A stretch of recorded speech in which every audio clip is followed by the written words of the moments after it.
Baik teman-teman, mari kita dalam doa. Bapak terima kasih buat sore hari ini. Kami sungguh bersyukur Tuhan. Tuhan kumpulkan dari berbagai daerah. Kami bersama-sama memuji, menyembah Tuhan di sore hari ini Tuhan lewat Zoom. Dan saatnya kami mau dengar firman Tuhan. Tuhan kami minta pimpinan-Mu, Engkau berkati pemberitaan firman Tuhan. Berikan hikmat bagi kami, berikan hikmat bagi hamba untuk menyampaikan isi hati Tuhan. Kami semua diberkati Tuhan sore hari ini. Di dalam nama Yesus, kami siap untuk dengar firman Tuhan. Haleluya. Amin. Baik teman-teman, selamat sore. Sekali lagi shalom. Sebelum saya berbagi, saya mengucapkan terima kasih ya buat teman-teman. Terima kasih buat kepercayaan bagi saya secara pribadi untuk bisa berbagi. Untuk kita sama-sama belajar firman Tuhan. Tadi sudah disampaikan bahwa tema kita pada sore hari ini tentang penundukan diri. Nah, saudara, bicara soal penundukan diri, saya rindu mau berbagi ya, karena menurut saya penundukan diri ini akan menjadi sangat lengkap kalau kita melakukan, dan saya tahu kita semua pasti setuju akan hal itu, karena masalah penundukan diri ini kan masalah yang berhubungan dengan yang bisa kita temukan setiap hari. Nah, penundukan diri mungkin saya minta tolong dibuka slide-nya.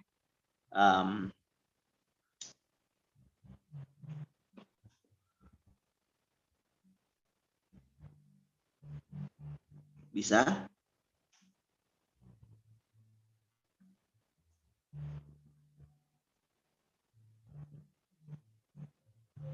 Sabar ya teman-teman.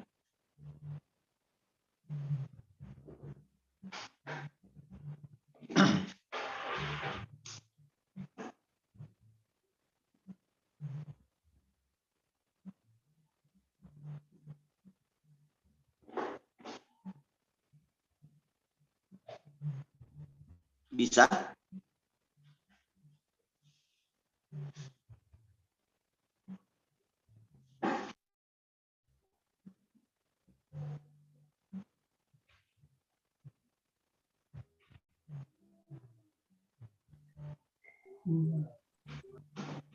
Saya sudah share screen, Pak.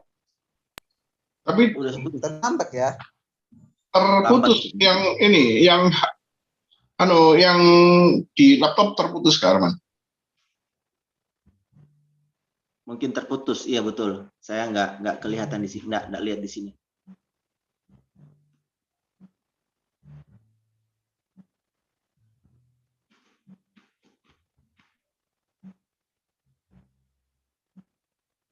Oke, baik. Nah, sambil kita menunggu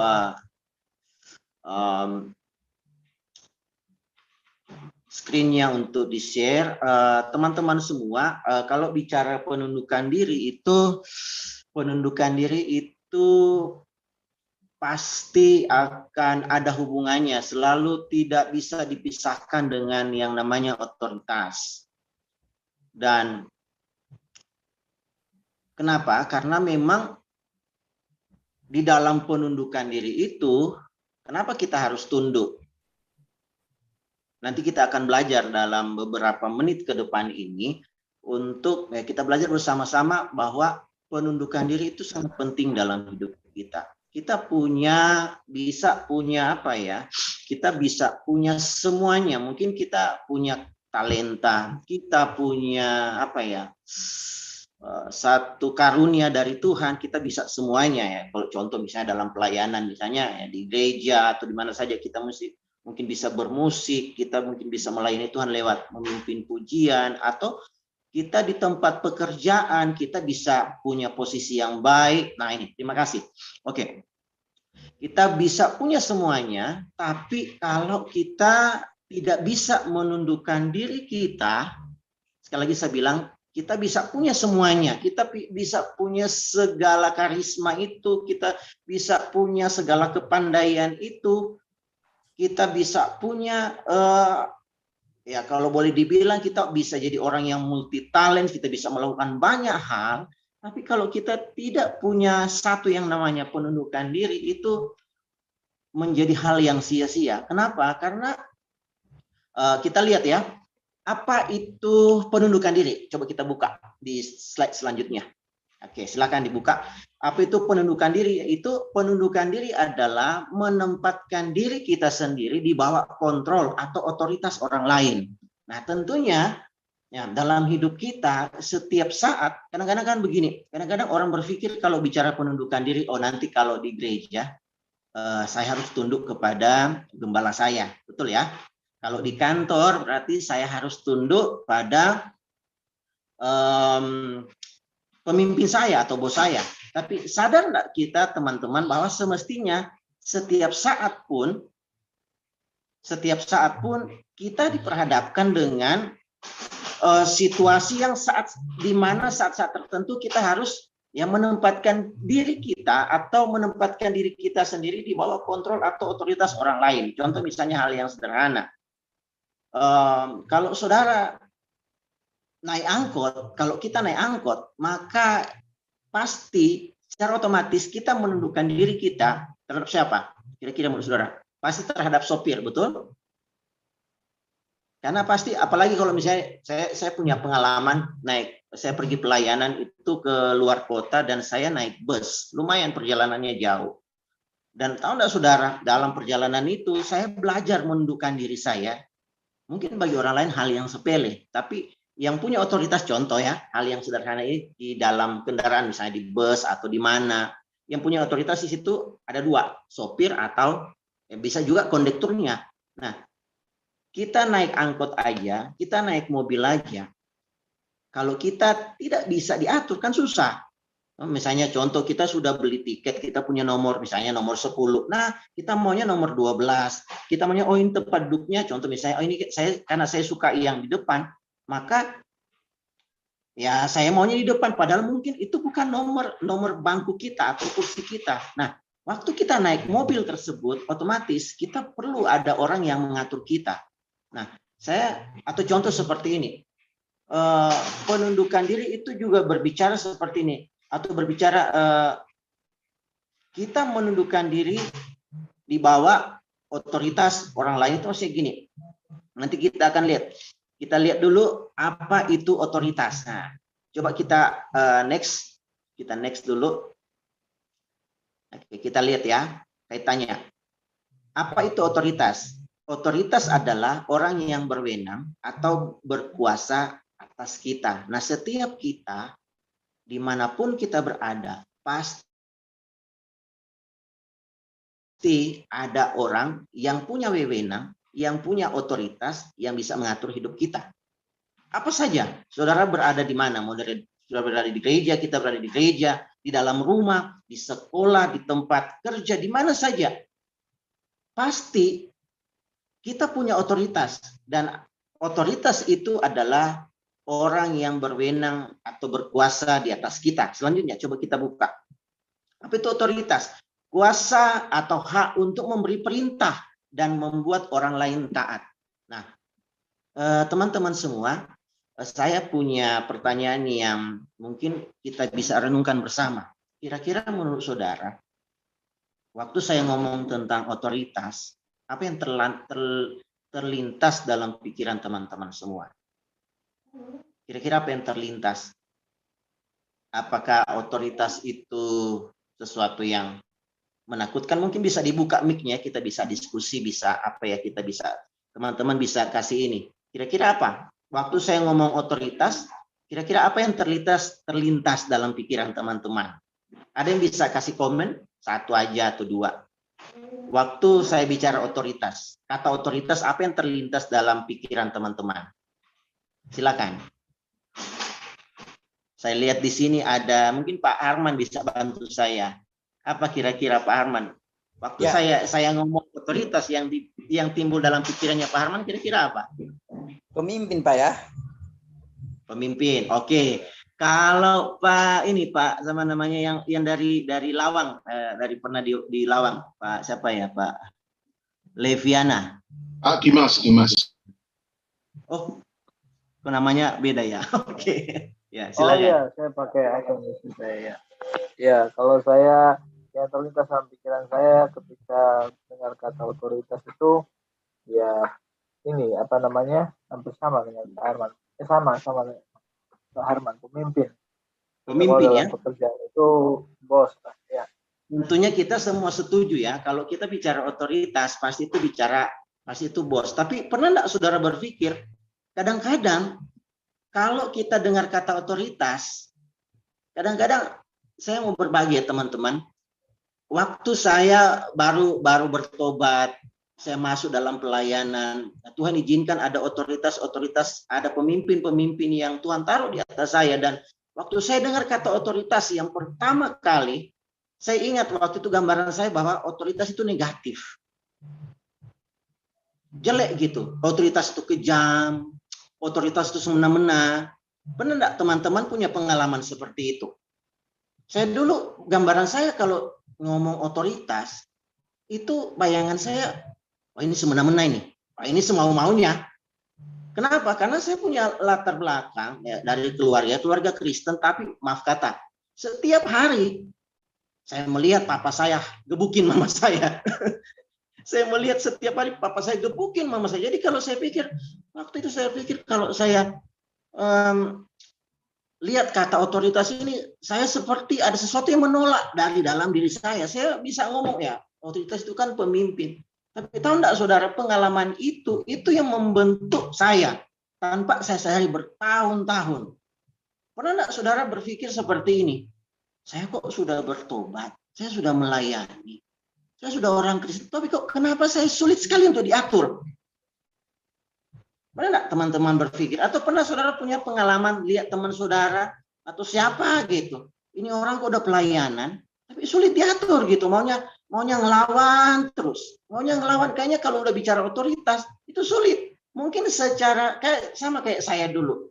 Saya mungkin ya kalau pakai kata bahasa orang Kristen, orang rohani, saya ya dengan rohani bilang otoritas kan sesuatu yang ya orang yang di atas saya, tapi sebenarnya jauh dalam hati saya sulit untuk mengakui bahwa dalam pemikiran saya otoritas itu tidak baik. Karena seperti definisi otoritas kan, itu otoritas adalah orang yang berwenang atau berkuasa atas kita. Masalahnya hampir beberapa tahun hidup saya itu saya berada ya dalam satu contoh dalam keluarga saya, orang tua saya ya kepala keluarga bapak saya ya tidak menjadi contoh yang baik dalam otoritas.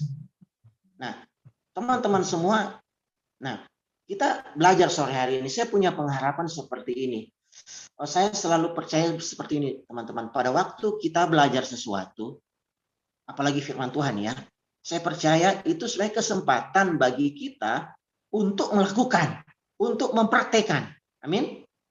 Sia-sialah apa yang kita kerjakan, sia-sialah apa yang kita pelajari kalau kita tidak lakukan. Di luar sana banyak orang pintar, di luar sana banyak, seperti saya bilang tadi, di luar sana banyak orang hebat, tapi terlalu sedikit orang yang melakukan kebenaran itu. Waktu saya ditelepon beberapa waktu lalu, sebenarnya minggu kemarin ya Pak Andre ya, saya untuk membawakan, tapi kebetulan ya saya harus pulang kampung, harus ke Tahuna karena orang tua sakit. Dan beberapa hari lalu saya kembali disampaikan lewat teman saya Intan di sini, kira-kira gimana minggu Sabtu ini? Oke, saya bilang oke, saya bersedia. Nah, teman-teman semua, saya berdoa berapa hari ini, apa yang bisa saya bagikan, dan sesuatu yang Tuhan taruh dalam hidup saya tentang otoritas. Teman-teman, saya bukan berarti saya sudah sempurna dalam hal otoritas penundukan diri ini, tapi saya belajar untuk menundukkan diri saya di bawah otoritas dalam hidup saya. Oke, kita kembali. Nah, jadi apa itu penundukan diri? Tadi di atas dibilang bahwa penundukan diri adalah menempatkan diri kita sendiri di bawah kontrol orang lain atau kontrol otoritas kita. Nah, itu otoritas. Nah, tujuannya apa kira-kira teman? Oke, next slide. Tujuannya apa? Kita lihat. Apa tujuan daripada otoritas itu atau tujuan daripada penundukan diri? Saudara bisa lihat di sini ada gambar payung ya. Gambar payung. Kira-kira saudara, payung itu tujuannya apa? Fungsinya apa? Payung itu kan fungsinya kalau kita panas, kita bisa bawa payung, kita bisa berteduh. Kalau hujan pun seperti itu. Nah, otoritas atau penundukan diri kita terhadap otoritas itu sama gambarnya seperti payung. Jadi payung itu menggambarkan sebagai otoritas kita.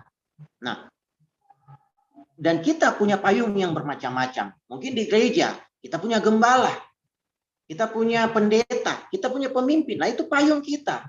Di keluarga kita sebagai istri ya, atau kita sebagai anak yang menjadi payung, yang menjadi perlindungan bagi kita itu orang tua kita. Di mana saja, di tempat pekerjaan itu pemimpin kita. Nah, otoritas itu tujuannya adalah untuk melindungi kita. Coba kita buka slide selanjutnya.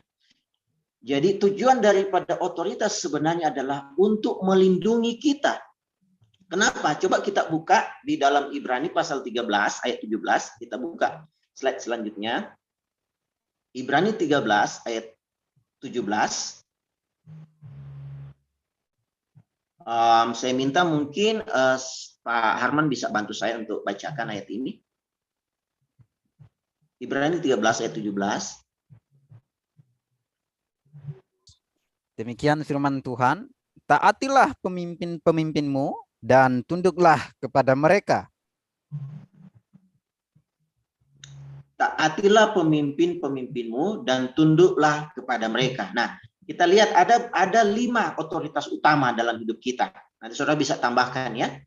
Coba kita buka slide selanjutnya. Yang pertama, so pasti Tuhan. Nah, keluar menado saya. Yang pasti Tuhan ya. Yang pertama otoritas dalam hidup kita. Yang kedua pemerintah. Pemerintah itu bicara ya pemerintah bangsa Indonesia, menteri, gubernur, sampai kepada RT, ya kan? Terus yang ketiga sosial. Nah sosial ini bicara gereja, pelayanan, gembala.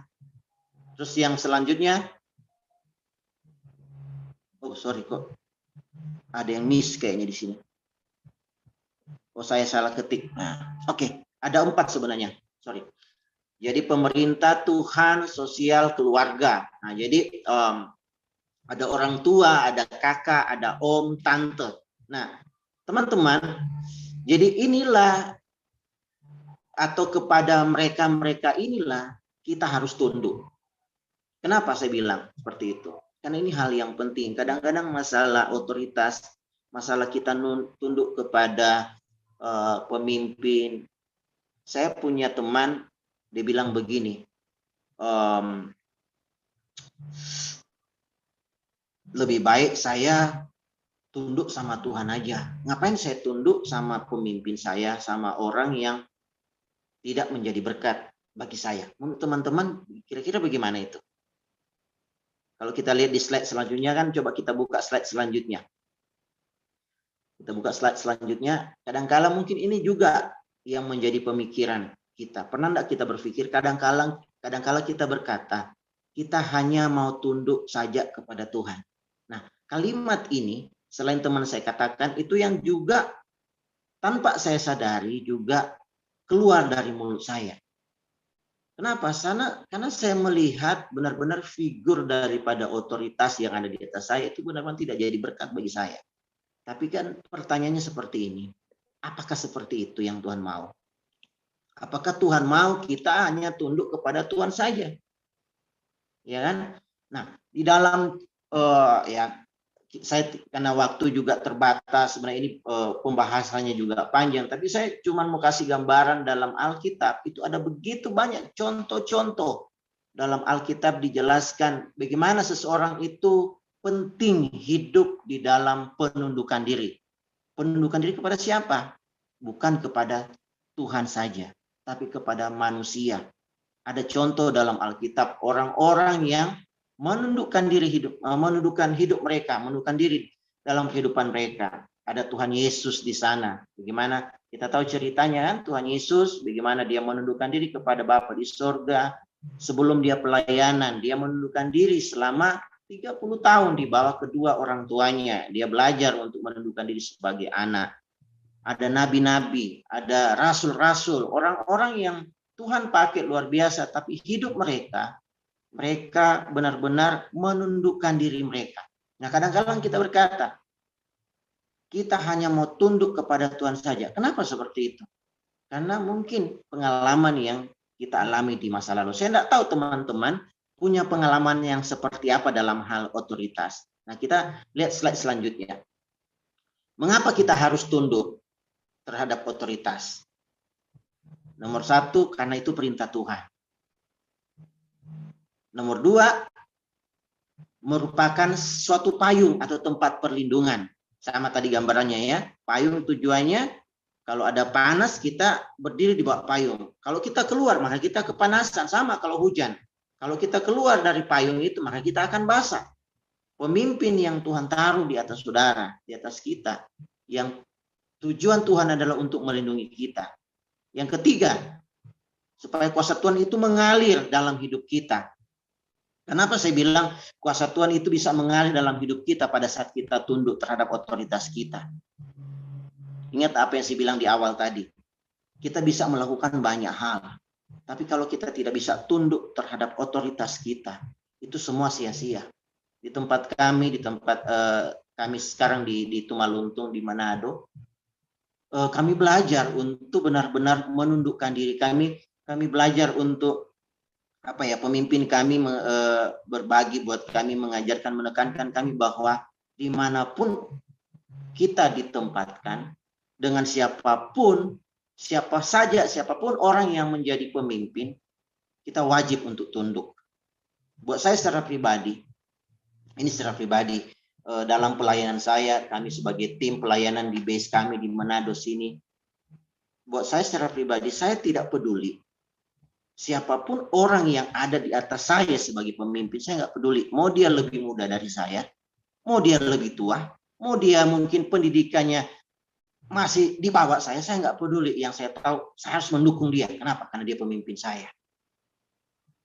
Ini penting, saudara, karena kadang-kadang kita berpikir, betul, mungkin kita punya pemahaman, kuasa Tuhan akan mengalir kalau saya rajin berdoa, kalau saya rajin baca firman Tuhan, saya rajin puasa, itu betul.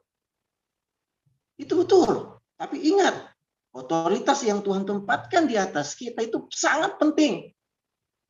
Apa gunanya kita tahu semuanya, tapi maaf kata, kita jadi pemberontak. Kita jadi orang yang suka melawan. Karena penundukan diri dan ketaatan itu dua hal yang berbeda. Penundukan diri, sekali lagi, penundukan diri dan ketaatan itu dua hal yang berbeda. Ketaatan, orang yang taat itu belum tentu orang tunduk.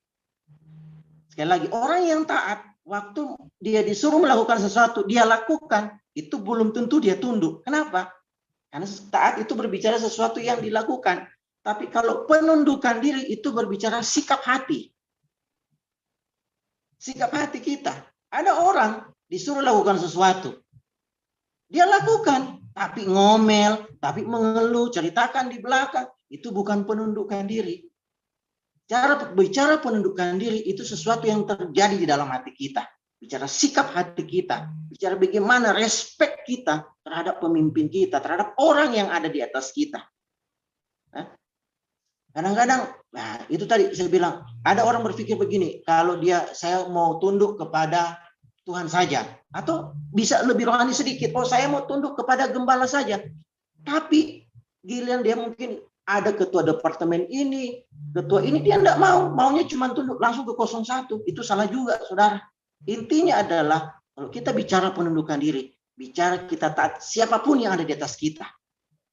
Saya belajar untuk lakukan ini. Saya tidak peduli siapapun dia, saya mau tunduk.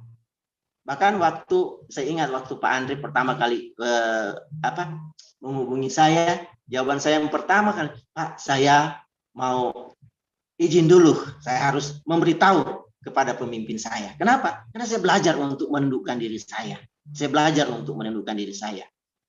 Nah, selanjutnya nomor 4, itu untuk mempunyai pertumbuhan rohani. Kalau kita tunduk dengan otoritas, kita bertumbuh secara rohani, saudara. Kerohanian kita tidak menjadi kerohanian yang yang cuman topeng aja gitu. Terus menjadi berkat dan teladan. Kenapa kita harus tunduk? Kita bisa jadi berkat dan teladan. Kenapa? Apalagi kita dalam komunitas ya, dalam gereja, dalam sosial, kita jadi berkat dan teladan. Hari-hari ini terlalu banyak orang yang suka melawan. Hari-hari ini terlalu banyak orang suka berontak. Tapi sedikit orang yang mau tunduk, mau taat, betul-betul sama otoritasnya, mau mendukung pemimpinnya. Saya mau tantang teman-teman semua. Saya dengar tadi ada dari Ambon. Dimanapun teman-teman saudara berada, tidak peduli siapa pemimpin saudara, siapa gembala saudara, dukung mereka.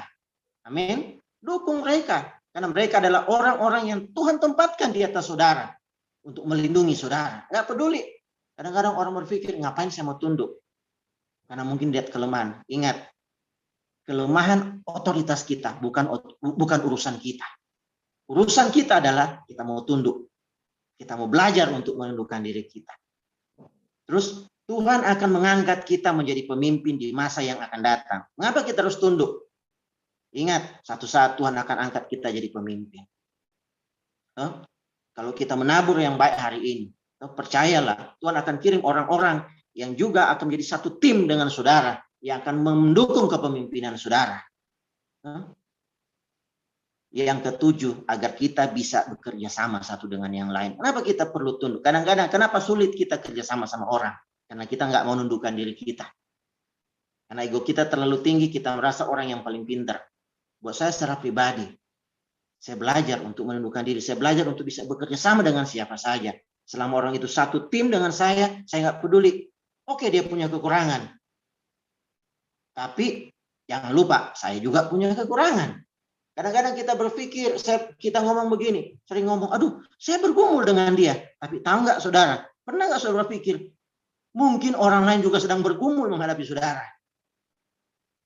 Oh, saya bergumul, bisa bekerja sama dengan dia. Tapi pernah nggak kita berpikir, mungkin orang juga sedang bergumul berhadapan dengan kita. Nah, yang terakhir, penghalang-penghalang untuk tunduk. Nah, penghalang-penghalang untuk tunduk. Yang pertama, tidak ada pertobatan yang sejati. Jadi dengan kata lain, kalau kita tidak bisa menundukkan diri, berarti kita sebenarnya belum bertobat. Pertobatan yang sejati, yaitu kita menundukkan diri kita kepada siapa pemimpin kita, siapa otoritas yang ada di atas kita. Terus yang kedua, mempunyai kebenaran diri sendiri. Karena kita menganggap mungkin kita lebih hebat. Apalagi kan udah bicara skill, kita bicara mungkin lebih tua, lebih pintar, lebih dulu, lebih senior. Ya kan? Karena kita mempunyai kebenaran diri sendiri. Penghalang untuk tunduk, hilangnya kepercayaan kepada pemimpin. Sama kayak saya tadi. Saya bergumul bertahun-tahun untuk menundukkan diri saya. Kenapa? Karena saya lihat kata otoritas saja, saya terbayang dengan papa saya yang sadis di rumah. Papa saya itu pelatih kungfu, teman-teman. Jadi dia latih kami, dia ajar kami seperti latih muridnya, lebih sadis gitu. Tiap hari latihan kungfu. Waduh, itu kami jadi bulan-bulanan. Saya sulit untuk melihat. Saya hilang percaya. Waktu saya di awal-awal saya tahu kebenaran ini, saya bergumul. Saya curiga, jangan-jangan pemimpin saya ini mau celakai saya. Jangan-jangan hilang kepercayaan. Nah, kalau kita sudah hilang kepercayaan, kita punya pengalaman yang jelek terhadap otoritas. Kita belajar untuk mengampuni. Amin. Ampuni orang-orang yang sudah melukai saudara. Ampuni otoritas pemimpin-pemimpin saudara siapapun. Kenapa? Karena tidak ada, saya bilang, tidak ada pemimpin yang sempurna. Tidak ada pemimpin yang sempurna. Justru di tengah kekurangan pemimpin kita, disitulah kita mau tampilkan diri kita, bahwa kita mendukung dengan kelebihan kita, kita saling melengkapi satu dengan yang lain.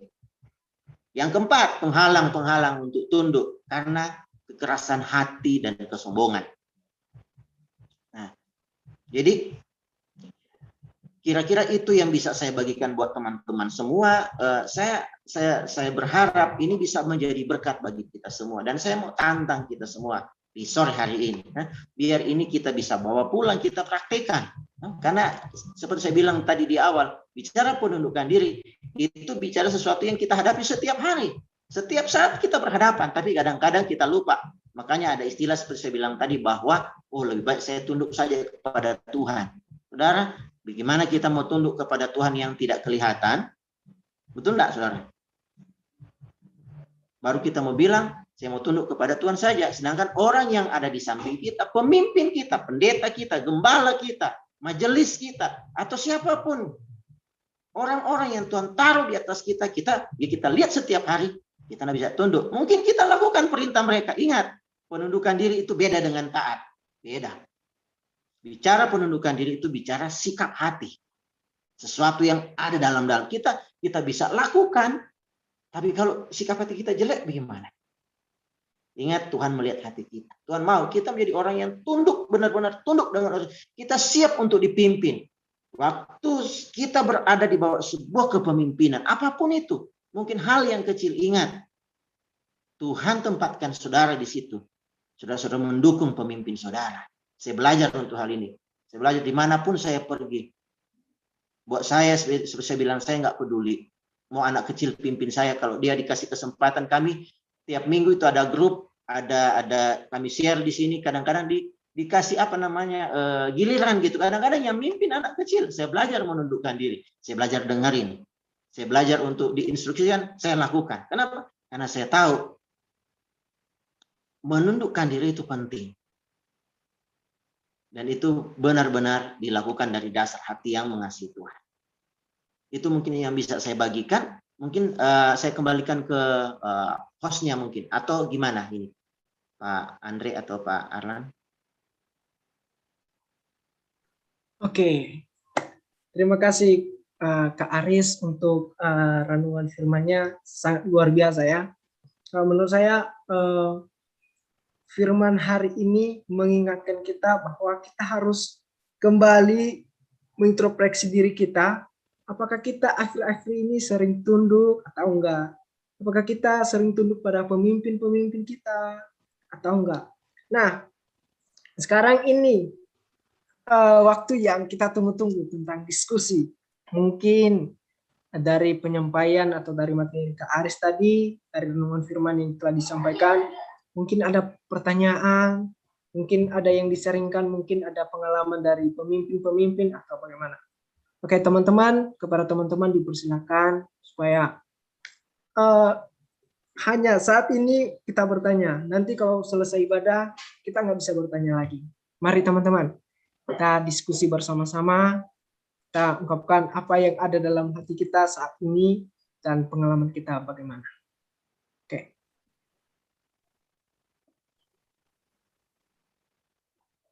Yang duluan siapa? Oh, Kak Harman. Silakan Kak Harman. Ya, ada teman-teman baru, Kak Cindy, Mardianti, sama Kak Warnida ya. Coba perkenalkan singkat aja dulu Kak. Namanya, tinggal di mana, dari mana.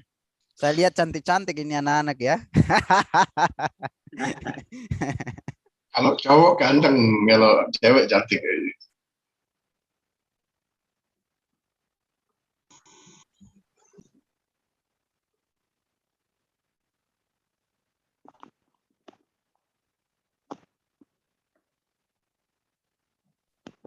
Silakan Kak Cindy dulu. Kak Cindy sama Kak Warnida.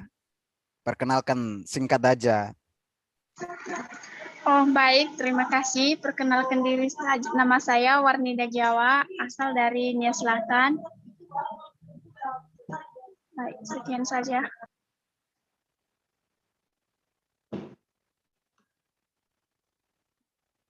Kak Cindy, perkenalan singkat Kak sebelum kita masuk dalam sesi diskusi. Sama tanggapan ya Kak Cindy. Ya.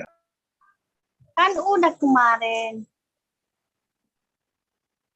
Tanggapannya kan belum lain kemarin tuh. Saya belum ada Kak.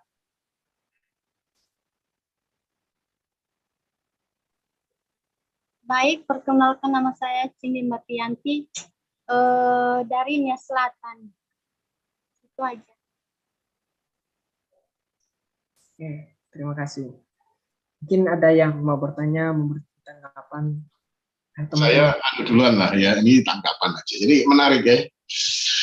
Kita nggak mungkin bisa tunduk pada otoritas Allah jika kita yang nggak bisa tunduk pada otoritas yang ada di dunia. Ini firman Tuhan sudah ngomong juga.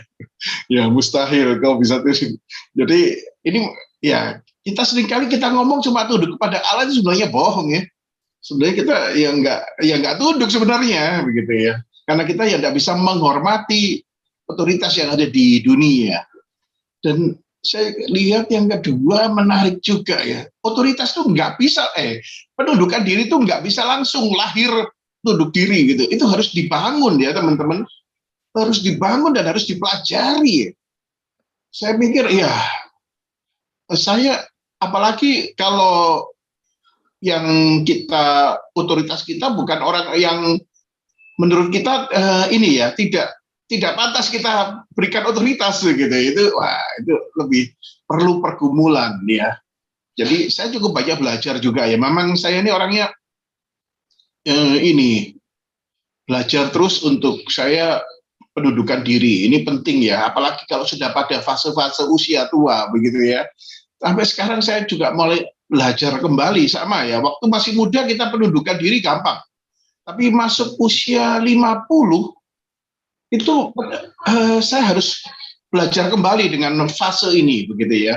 Pendudukan diri. Tapi kembali lagi saya betul-betul ya diberkati dengan firman Tuhan ini. Dan saya pun harus mulai belajar. Saya mulai melihat bukan segala sesuatu yang aku miliki. Tapi masalahnya adalah bukan sesuatu yang hebat yang kita miliki. Kita harus tahu bahwa melalui penundukan diri, kita dibangun lebih hebat lagi itu. Itu yang harus kita pahami. Jadi orang yang mau penundukan diri, ilmunya lebih banyak pasti. Kemampuannya lebih banyak. Soalnya apa? Kalau sudah meninggikan diri, dia kan tidak mau serap ilmu kan.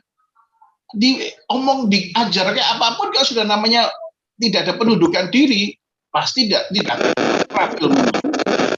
Jadi menurut saya mereka yang saat ini melakukan pendudukan diri, saya yakin ilmunya jauh lebih banyak. Kenapa? Dia terbuka, masih terbuka untuk belajar. Dia masih terbuka untuk dilatih. Dia masih terbuka untuk maju begitu ya teman-teman. Ya ini dua tanggapan saya mungkin ya. Kak Aris terima kasih. Ini orang-orang baik lebih jago-jago kalau masalah gitu ya. Kalah di STT kalau sudah ngomong pendudukan, aduh karakter gini habis sudah. Kita pinter di Alkitab tapi soal karakter kalah ini.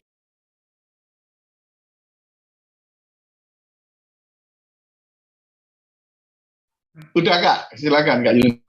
Terima kasih. Nah, ini ada pertanyaan dari Kak Nelson Elizabeth. Shalom, saya mau bertanya nih. Yang menjadi penghalang kita untuk tunduk kepada pemimpin kita adalah hilangnya rasa percaya kepada pemimpinnya. Betul sekali nih. Pertanyaannya saya adalah, apa yang harus kita lakukan agar kita kembali tunduk lagi kepada pemimpin kita? Terima kasih. Kepada Kak Aris, dipersilakan Kak. Oh, saya pikir ke Pak Andre yang jawab ini. Enggak lah, saya karakter gini masih perlu belajar. Waduh, ini apa ya? Saya berbagi aja ya. Bagi saya secara pribadi, memang untuk kita menundukkan diri seperti Pak Andre bilang tadi bahwa saya setuju itu proses. Karena kita hari ini, sikap kita hari ini, gaya kita hari ini itu salah satunya juga ditentukan masa lalu kita gitu. Kita diperlakukan seperti apa sama orang, respon kita, cara kita menghormati orang lain, apalagi menghormati pemimpin. Tadi Pak Andre sempat singgung kalau bagaimana kalau dia istilahnya tidak takut Tuhan atau pemimpin yang orang yang tidak layak untuk kita hormati. Nah itu apa ya? Itu merupakan satu apa ya? Itu proses bagi saya.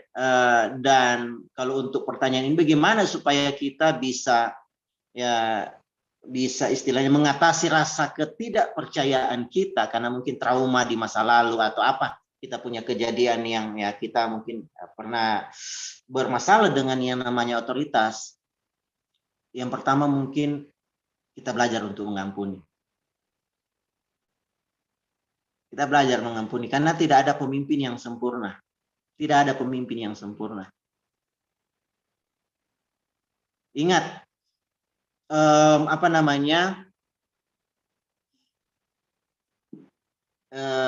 kalau teman-teman lihat kan sekarang ini di bank, saya agak keluar sedikit ya. Ini tapi saya ada tujuannya untuk saya ngomong ini. Di tengah-tengah pemerintahan bangsa kita, banyak orang kritik sana, kritik ini. Kenapa seperti ini? Kenapa seperti itu? Tapi pertanyaannya sebenarnya bukan itu. Pertanyaannya, pada saat ya, si pengkritik itu jadi pemimpin, mungkin lebih parah yang akan dia lakukan. Betul nggak? Ya kan? Mungkin lebih parah. Artinya apa? Tidak ada yang sempurna gitu. Tidak ada yang sempurna. Kita semua belajar. Jadi kita belajar untuk mengampuni. Kita ampuni orang yang mungkin yang sudah sudah melukai kita ampuni. Karena konsep itu akan sangat berpengaruh. Kenapa kita curiga sama orang? Karena secara tidak langsung pada saat kita curiga, kita sulit untuk tunduk. Secara tidak langsung kita mengakui bahwa orang yang memimpin kita saat ini itu sama dengan pemimpin kita di masa lalu, padahal belum tentu. Saya punya pengalaman, kenapa ya saya sulit untuk menghormati pemimpin saya, padahal dia orangnya beda gitu, baik. Saya bergumul, Tuhan kenapa, apa yang terjadi? Ternyata ada hal-hal yang belum saya selesaikan di masa lalu saya gitu. Saya tidak mengampuni. Ya, kalau bicara kuasa pengampunan kan luar biasa, saya tidak perlu jelaskan di sini. Saya percaya, kita belajar untuk mengampuni. Itu aja saya pikir. Mungkin Pak Andri bisa tambah. Udah mantap itu. Ada sesi kedua berarti Kak Aris ya. Aduh, pengampunan ya. Ini pertanyaannya bagus dan jawabannya juga sangat bagus ya. Oke, teman-teman, gimana?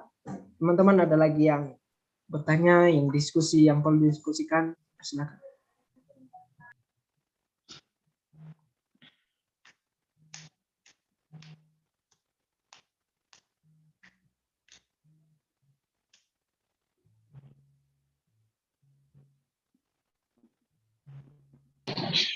Satu hal ya, mungkin kalau nggak ada ya, bagaimana dengan mentor ya. Jujur, tidak semua orang punya mentor. Kak Aris ya, tidak semua orang punya mentor ya. Kita bisa, sebenarnya otoritas ini bisa oke lah. Mungkin kita punya otoritas yang buruk ya. Tapi seandainya itu bisa terobati dengan adanya mentoring. Ada kakak rohani, itu sangat membantu. Tapi bagaimana dengan mereka yang tidak punya? Jujur, ya, saya seorang hamba Tuhan. Tapi saya sempat waktu pemuritan ya, beberapa waktu yang lalu, saya sempat ditanya, apakah Bapak punya mentor? Saya ngomong, saya tidak punya. Saya baru sadar, berarti saya tidak bertumbuh baik ya. Walaupun saya belajar dari kesalahan, tapi agak lama saya belajar. Saya tertinggal banyak ya dalam belajar mengenai banyak hal ya. Sebab saya tidak punya mentor. Apakah ini mutlak ya, Kak Aris? Ini pertanyaannya. Mutlak lah kita punya mentor. Dan bagaimana cari mentor? Saya termasuk orang yang tidak punya mentor. Karena mungkin saya ya dibesarkan di gereja Pentakosta yang memang langsung mentor itu dari Roh Kudus begitu loh. Mendengar suara Roh begitu, saya ya dibesarkan di gereja seperti itu. Ya Kak Aris. Ini mungkin apa yang saya tanyakan mungkin juga bisa jadi muncul di pertanyaan teman-teman ini. Ya itu, terima kasih. Apakah mutlak dan bagaimana caranya? Gimana ya, saya juga bingung. Nah ini kejadian yang saya pikir beda-beda tipis yang dialami Pak Andre. Saya waktu saya kan ikut DTS ini waktu saya umur 16 tahun, ikut YWAM tahun 99. Dan ya di saat itu saya melihat pemimpin saya itu orang yang sangat sempurna, perfect banget. orangnya kasih hati Bapak, orangnya enak diajak konseling. Wah, pokoknya 1001 masalah kalau sama dia gitu. Pemikiran saya waktu itu pasti ya seenggak-enggaknya ada solusinya gitu. Satu waktu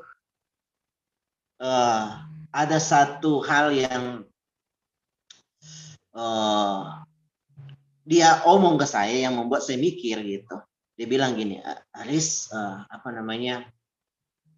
kamu bersyukur, kalian bersyukur. Ini dia ngomong ke kami beberapa orang, kalian bersyukur, kalian punya waktu, kalian punya masalah, kalian punya pergumulan, kalian bisa share ke saya atau ke siapa saja. Tapi bagi saya nggak tahu mau share ke siapa gitu. Ternyata dia juga bergumul gitu. Dan ya saya pikir apa ya? Gimana ya? Saya juga yang saya tahu gini, yang saya tahu bahwa mentor itu kan ya bisa dipilih kita, atau kadang-kadang juga Tuhan bisa mengutus orang untuk mementoring kita. Tapi kalaupun tidak ada mentor, ya mungkin Tuhan punya cara. Tuhan kan, saya percaya Tuhan punya banyak cara. Saya berapa kali juga mendengar ada kakak rohani saya yang satu, dia seorang pemimpin. Kalau saya sebut nama mungkin Pak Andri juga tahu orangnya. Dia juga bersaksi, dia tidak ada orang yang melatih dia untuk menjadi seorang pemimpin, tapi dia belajar. Tapi itulah mungkin kan setiap orang mungkin punya pengalaman yang berbeda kali ya. Atau kira-kira gimana? Kalau masalah mentor ini, apakah mutlak harus atau ya jujur saya kalau bicara harus, kan tidak mungkin saya ngomong ke Pak Andre, udah saya aja jadi mentornya Pak Andre. Atau siapa gitu, karena kan boleh ya, bicara saya ada curhat ke Aris lah ya. Yang saya tahu gini, mentor itu ya untuk terjadi mentor, hubungan kita dengan mentor itu kan hubungan timbal balik, bukan cuman saya rohani sekali, saya sangat dewasa dan kamu mau nggak jadi adik rohani saya. Saya pikir bukan juga seperti itu, tapi ada kepercayaan dari bawah ke atas juga. Dan saya pikir kita bisa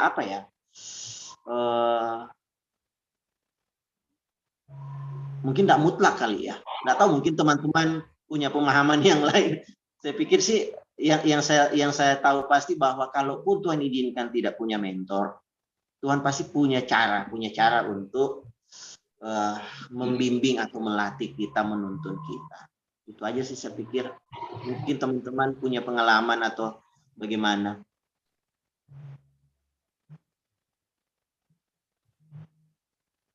Tapi mentor itu pasti baik sih, baik. Mentor itu, karena saya juga punya mentor, dan rata-rata teman-teman di sini juga kan pasti punya mentor. Kita semua punya mentor. Atau terlambat kali cari mentornya, terlambat juga. Sudah usia segini susah ya. Sama kayak cari istri atau cari suami begitu ya. Kalau sudah terlalu tua susah ya.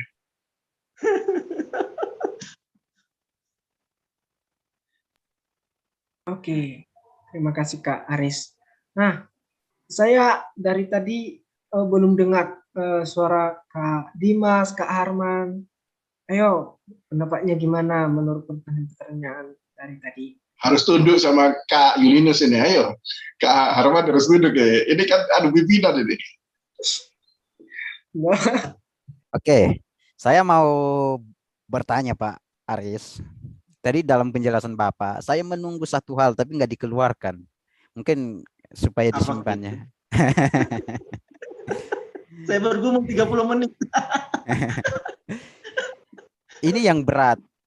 Saya menurut Pak Aris ini secara pengalaman dan secara pengalaman juga bisa berdasarkan Alkitab firman Tuhan. Apa kunci ya seseorang itu bisa tunduk ya pada otoritas ya, apa kuncinya supaya kita ini bisa tunduk? Pasti Pak Aris menurut saya sudah tahu kunci ini ya. Itu yang pertama. Yang kedua, Waduh. singkat-singkat kok Pak. Yang kedua, kami ini anak-anak muda sering bertopeng dengan karakter kami. Misal, kita kan tahu ada karakter otoriter, keras, dan ada karakter sanguin dan lain-lain. Nah, biasanya orang-orang yang karakternya otoriter itu, yang keras, ya bagaimana saya tunduk, saya sudah karakternya begini, jadi kami sering bertopeng, beralasan dengan karakter kami. Ini gimana menghancurkan ini, ya? Loh, kan kita kalau seandainya anak-anak itu sering bilang begini kalau ada sesuatu ya, ya sikap saya sudah begini, karakter saya sudah begini kok, iya kan? Jadi seakan-akan dia sedang bersembunyi di balik karakternya itu, sehingga dia nggak mau tunduk. Nah, ini penting bagi anak-anak muda juga, ya. Oke. Kira-kira begitu, Pak. Nah, ini berat ini pertanyaannya nih, Pak Andri. Jadi kira kunci ya, bicara kunci apa ya? Salah satu mungkin ya, salah satu. Teman-teman bisa tambahin sendiri. Rendah hati. Kita nggak mungkin bisa tunduk sama orang kalau kita sombong. Rendah hati. Tadi saya bersaksikan di tempat kami itu begini, kami karena sejak pandemi itu kan kami ibadah di dalam gereja, di dalam base. Nah, jadi kami punya sistem ibadah agak dirubah seperti yang gereja pada umumnya lakukan. Nah, jadi maksudnya gini, jadi setiap hari Minggu itu giliran. Jadi Kak Frankie, pemimpin kami kasih siapa saja khotbah, bahkan anak kecil pun dikasih kesempatan untuk khotbah gitu, sharing gitu. Nah, kami diajar untuk bahwa siapapun yang berdiri di depan, tidak peduli dia anak kecil, belajar respect. Karena mungkin Tuhan bisa pakai dia untuk ngomong sama kita. Jadi setelah khotbah, kami adakan perjamuan dan setelah itu kami udah dibagi kelompok bapak, cowok-cowok, cewek-cewek sampai anak-anak. Setelah itu diskusi apa yang tadi dikhotbahkan gitu. Jadi udah bukan lihat kira-kira buat umum apa ya, tapi yang kami diskusikan itu apa ya Tuhan bicara bagi saya secara pribadi. Jadi kami sharing, kami bagikan lagi. Nah, jadi itu tadi kuncinya saya pikir yang pertama, salah satunya kita harus rendah hati. Nah, rendah hati itu kan gini, rendah hati itu kembali. Rendah hati itu beda-beda tipis sebenarnya dengan menurut saya penundukan diri. Rendah hati itu bukan sesuatu yang bisa kita omongkan, tapi sesuatu yang keluar dari dalam. Kita perlu praktekkan, kita perlu lakukan. Oh, saya sudah rendah hati kok, tapi kenapa kamu? Nah, itu saya pikir bukan rendah hati gitu. Rendah hati tidak perlu kita omongan gitu. Rendah hati itu makanya ada pembicara kami di YWM bilang begini, saya tidak tertarik dengarkan khotbah saudara, tapi saya tertarik melihat khotbah saudara. Artinya apa? Ingat ya, saya tidak tertarik dengan khotbah, tapi saya tertarik saya tidak tertarik dengan mendengarkan khotbah, tapi saya tertarik dengan melihat khotbah. Artinya apa? Sesuatu yang dibuktikan gitu. Nah, kadang-kadang bicara, oh saya rendah hati kok, kenapa kok saya udah rendah hati, tapi kok dia begitu ya? Nah, saya pikir itu bukan rendah hati, karena rendah hati itu tidak usah diomongin gitu. Tanpa kita ngomong pun lahir dari dalam, kita mau lakukan, orang tahu kita ini orang rendah hati gitu. Nah, jadi untuk kita bisa tunduk kuncinya rendah hati. Karena kalau kita enggak rendah hati, kita akan milih-milih gitu. Wah, ngapain kamu saya tahu kartu kamu, ngapain saya mau tunduk sama kamu. Oh, saya lebih pintar dari kamu, saya lebih tua dari kamu, saya lebih gitu. Nah, hanya rendah hati. Kalau kita mau rendah hati, kita bisa tunduk. Itu aja sih. Saya pikir mungkin bisa ditambahkan. Yang kedua, tadi apa ya yang kedua ya? Biasanya anak-anak muda ini sering karakter ya. Bicara kepribadian, temperamen ya. Sanguin, melankoli, kolerik, apa ya satu ya? Plekma. Bicara karakter kan bicara sesuatu yang keluar ya, temperamen seseorang. Mungkin yang dimaksud tadi kalau kolerik kan orangnya suaranya keras. Begitu ya Kak Arman ya, maksudnya ya. Nah, jadi kembali teman-teman, kalau kita bicara penundukan diri sebenarnya itu bukan bicara sesuatu yang kita katakan. Bukan bicara ekspresi kita mengenakan sesuatu. Kan ketemu kalau orang Batak sama orang Manado, apalagi orang Sangir kayak saya, wah. Nah, tapi bicara penundukan itu bicara sikap hati. Sikap hati kita. Dan masalahnya gini. Cuman kita sendiri yang tahu sikap hati kita. Orang lain tidak bisa tahu. Cuman kita sendiri dengan Tuhan. Nah, jadi bukan bicara, walaupun mungkin temperamen kita kasar. Saya punya teman, saya punya pemimpin yang tegas, disiplin beberapa waktu lalu. Tapi saya tahu orangnya itu baik. Orangnya itu hatinya baik gitu. Pernah nggak teman-teman punya pengalaman seperti ini? Dia, saya enak berteman, contoh. Saya enak berteman sama dia. Dia orangnya walaupun ceplas-ceplos, orangnya walaupun kadang-kadang kasar, walaupun mungkin orangnya belak-belakan, tapi tahu nggak? Orang itu baik loh, hatinya baik. Ya kan? Berartinya kan orang itu disukai gitu. Nah, jadi bicara penundukan diri, yaitu bicara sesuatu yang keluar dari dalam. Temperamen kita kan ya masing-masing kita punya keunikan. Kita nggak bisa, oh saya kayaknya orang kolerik, saya nggak mau, kayaknya enak ya jadi orang melankolis, kok kalian lemah lembut gitu. Tapi pernah nggak teman-teman yang melankolis berpikir, oh, kalian enak ya jadi kolerik, orangnya tegas, berkarisma. Nah, kalau semua istilahnya melihat kelemahan atau misalnya ingin menjadi seperti kan susah. Maksudnya dari sini kita belajar jadi diri kita apa adanya. Apapun karakter kita, temperamen kita, intinya adalah pastikan sikap hati kita benar gitu. Karena waktu sikap hati kita benar, yang keluar itu pasti juga benar gitu. Itu aja sih. Makasih.